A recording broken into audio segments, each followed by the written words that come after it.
Good morning. I hope people don't mind. It's going to be a political video. I'm listening to NPR because I like to hear different perspectives. I like to hear something that I disagree with, because then I can learn about myself and what I believe. They were discussing the crisis at the border, and there is indeed a crisis. And they were saying, well,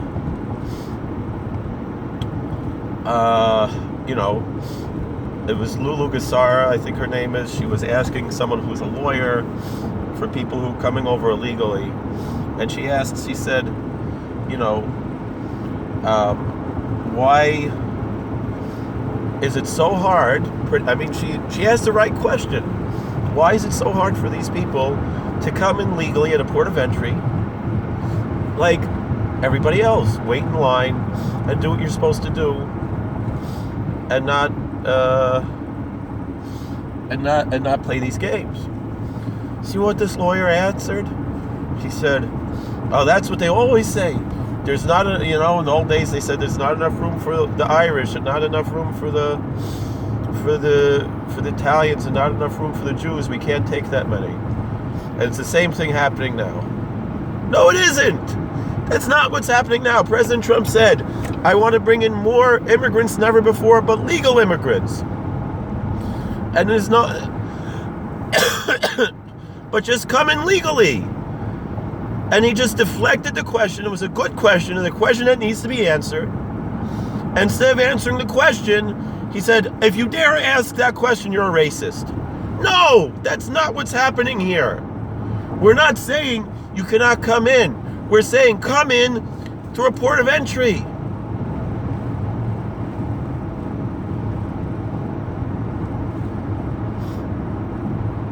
Answer the question. Don't deflect. And don't call us racist for asking the question. And that's what they do. That's what the media does. That's what the left does. And I say like Dennis Prager says, it's not about liberals. It's about leftists. Donald Trump is essentially a liberal. He's the most pro-gay president we ever had. And what do the leftists say? Oh, he hates gays. He doesn't hate gays. He's a guy from New York City.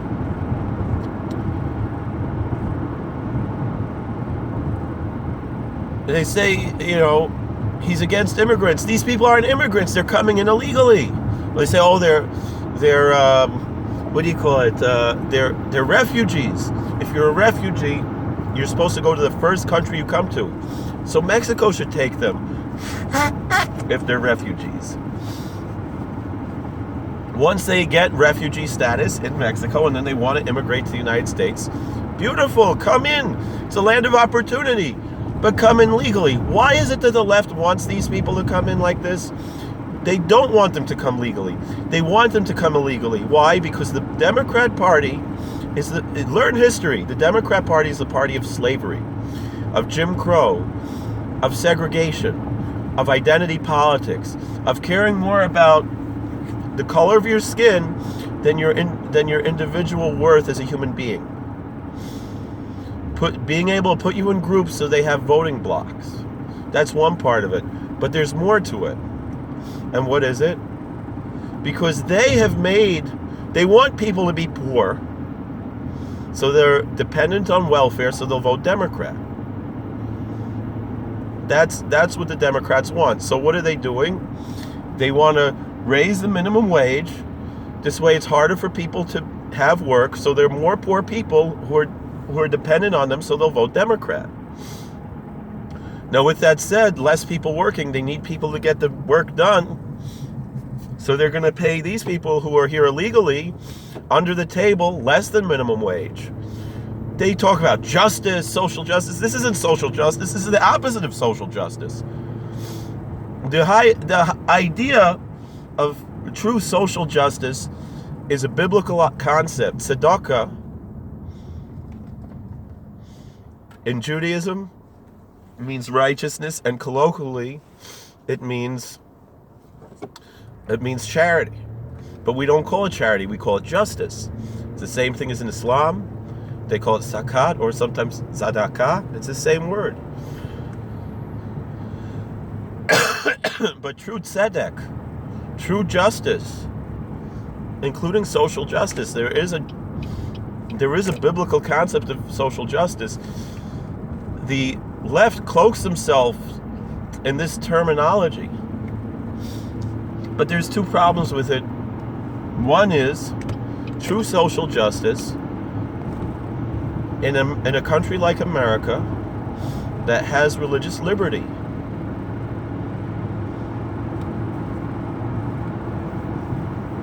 Should be a private sector issue.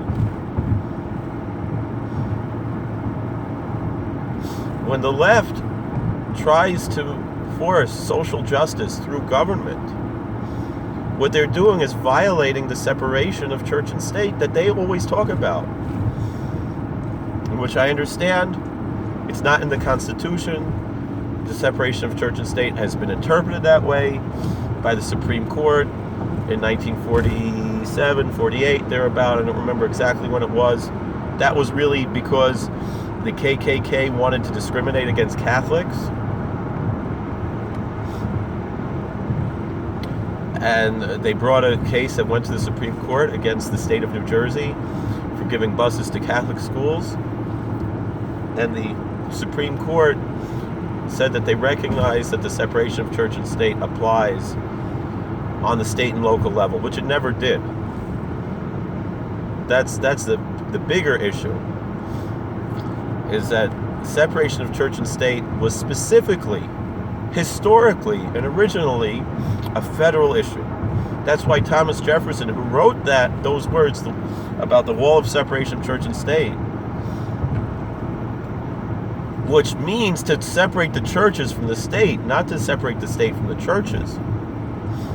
He never made a day of prayer or a Thanksgiving proclamation as president, but as governor of Virginia, he did. Even though Virginia has, in addition to the First Amendment that protects freedom of religion, additionally, which it was based on, Virginia had the Statute of Religious Freedom that predated our First Amendment. With that being said,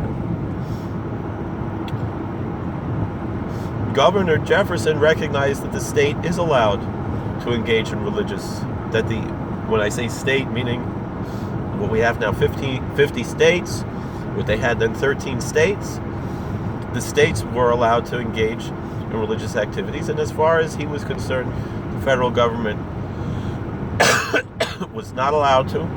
The fact of the matter is the federal government also engages in religious activities as long as they are not violating the free exercise of religion nor establishing an official religion. That's really what the issue is. Meaning the Establishment Clause means that we don't have, like, there's a Church of England, or that how in Israel there's the chief rabbinate, or another country could be a Catholic country, could be a Muslim country. America does not have the official Church of America. That's basically what it means. It doesn't mean that religion has nothing to do with government. And so yes, you can have a chaplain who is the chaplain of the House of Representatives, the chaplain of the Senate, and there's nothing wrong with that.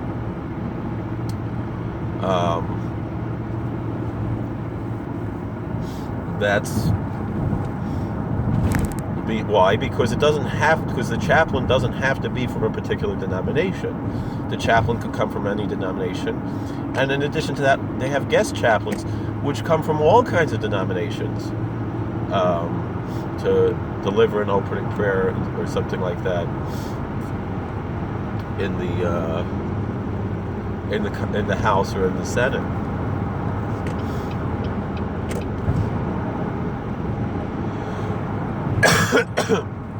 Same thing, there are chaplains in federal prisons, chaplains in the military, and again, those chaplains can come from any denomination, as long as they have the proper recognition, and there's a process to do that, but it's all been legally tested. The states really originally when they ratified the Constitution, when they ratified the First Amendment, many states had official religions. Rather quickly, they eliminated that. But again, that doesn't mean that states and local governments could not have official religions. The fact that the Supreme Court claimed this doesn't amend the Constitution in any way. However, it's understood generally through the process of judicial review that quite often that's how the law of the land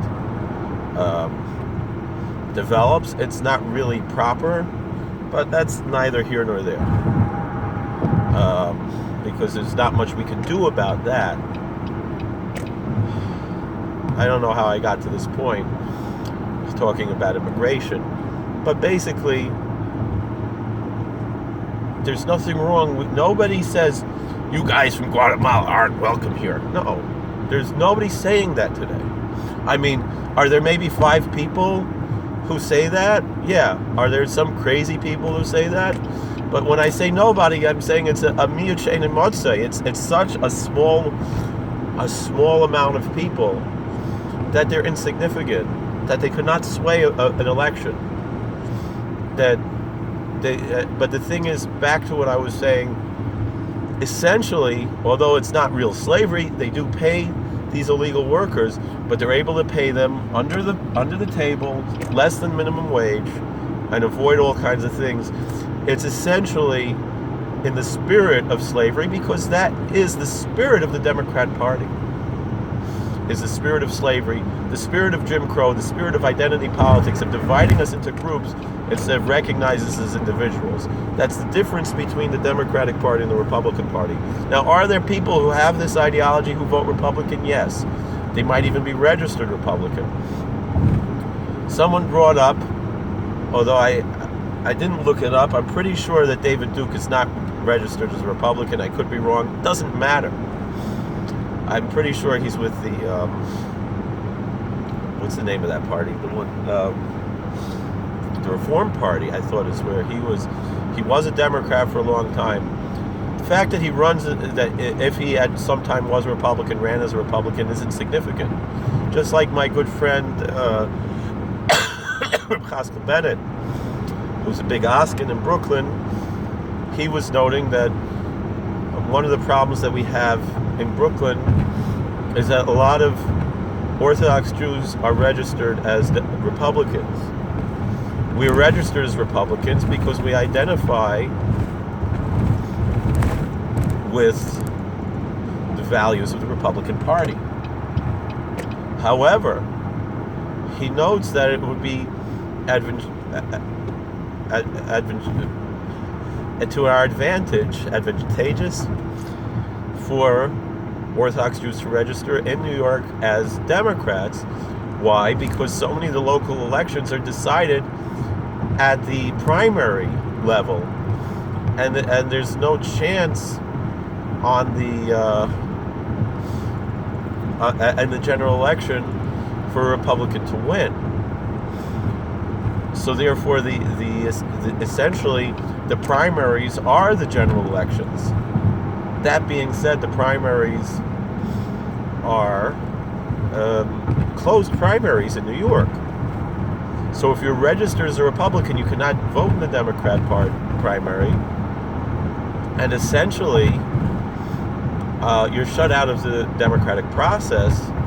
And he said that's how we have someone like AOC winning in a seat in the Congress, because our voices are taken away. Now, for a long time, I was against open primaries, but I realized that in New York City, particularly, open primaries are essential. In California, probably as well, because the system is totally rigged. That essentially, if you are not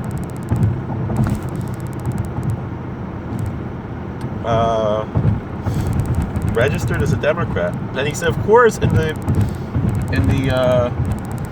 general elections, we should be voting Republican. That's not the question. But he said we should be registered Democrat. It's kind of like what I think Rush Limbaugh called Operation Chaos.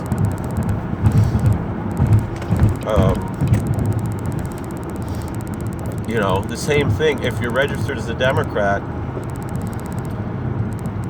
and you are a Republican, to vote, for the candidate that's most likely to lose against the Republican candidate or the likely Republican candidate, that type of thing.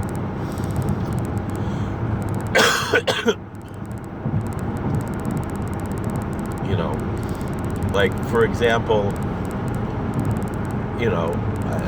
I'm not sure who it would be that, I know Hugh Hewitt says, that Bernie Sanders should be, he lives in an open primary state, I believe.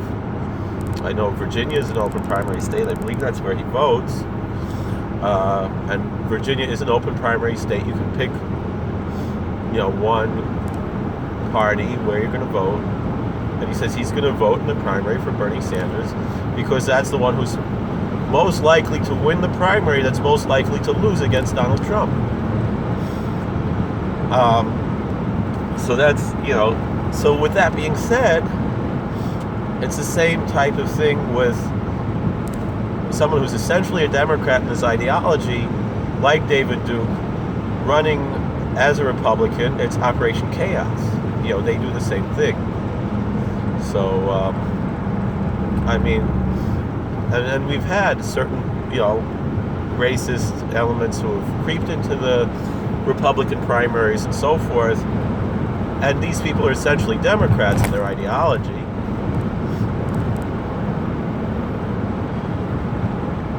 So, I gotta slow down. This car just goes way too fast.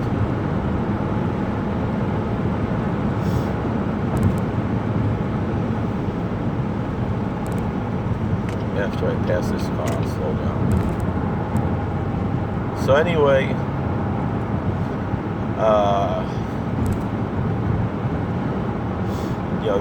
this should be our approach.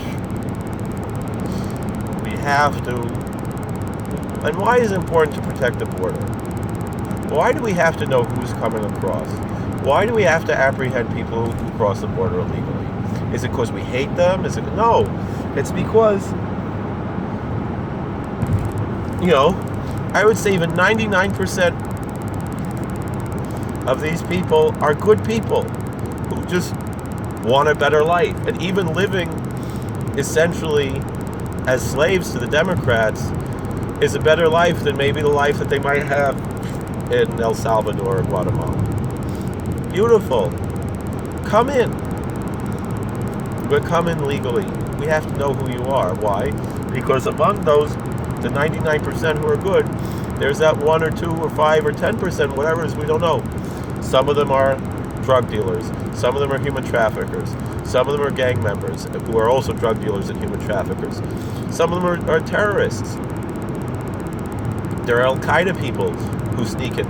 It's very small. It's not reflecting on this group of illegal immigrants as a whole. But we have to be careful. We have to know who's who. For that one person who comes in out of 100, who is, who could pose a danger, perhaps to one person, to dozens of people, to millions of people, to thousands, who knows? Could be a terrorist with a dirty bomb in a suitcase.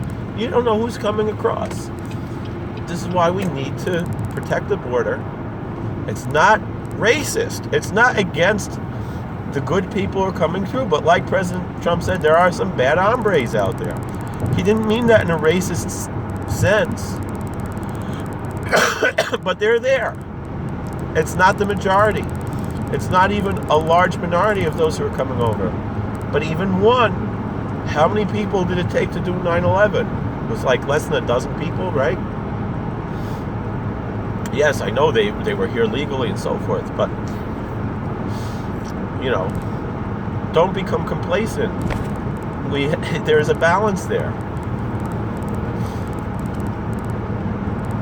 And you who are from the party of racism, and they're like, well, why, how could they be racist? Look, President Obama was black. Well, he was half black. Doesn't matter. I don't care.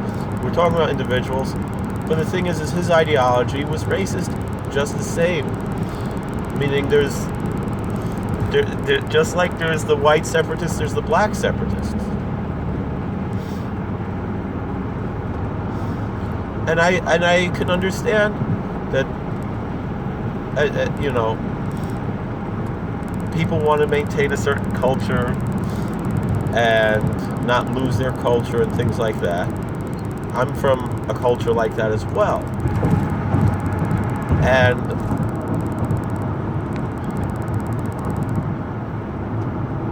the thing is, though, according to the Torah, we welcome other races to join our religion. And you can join this culture, you can join this religion, you can join this community, no matter what race you are. There's a large amount of Hispanic Hasidic Jews. Is it humongous? No. But there are a decent number of Hispanic Hasidic Jews. Particularly from Argentina, Brazil. Some of them are converted. Some of them were Jewish already. And we have Jews who are of different cultures and different races, but we share a religion and we can pray together. You can find in the same synagogue Jews from all different countries.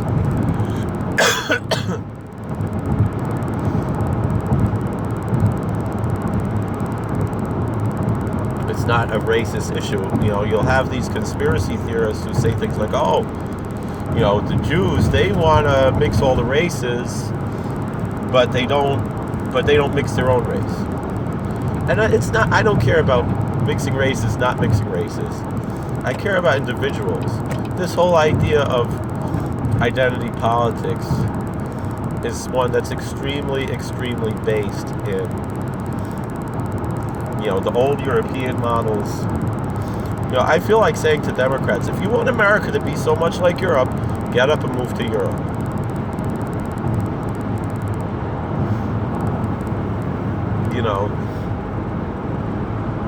Oh, there's a beautiful coyote there. Roadkill on the road. So, we got a lot to talk about here, but we've got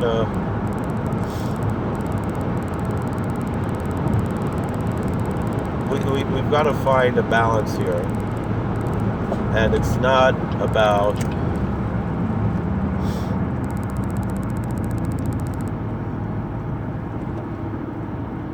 anything else. It's not about racism.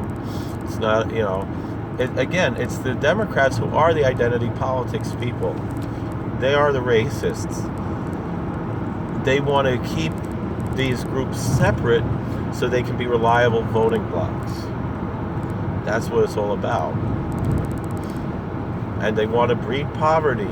They don't want America to have financial success, economic success, because they need poor people to be their voting base. Why? Because they give them free stuff. And I was one of them, and I never voted Democrat because I didn't want to be there. I was there because the Democrats destroyed the economy. I was working 5 different jobs and making $25,000 a year. Running around like a chicken with my head cut off. And now, now that I have a good full-time job and a decent part-time job, I still, I'm in that side hustle mode where I'm like, if I could do a wedding, I'm going to go do it. Maybe not like what I used to do, but,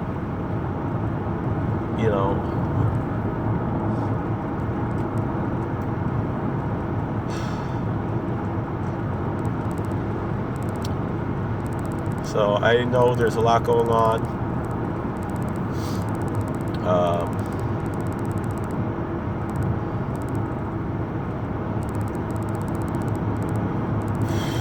I just rambled on for 24 minutes. Thank you for watching. God bless. Please like, share, and subscribe, comment. And we'll see you all later. Take care.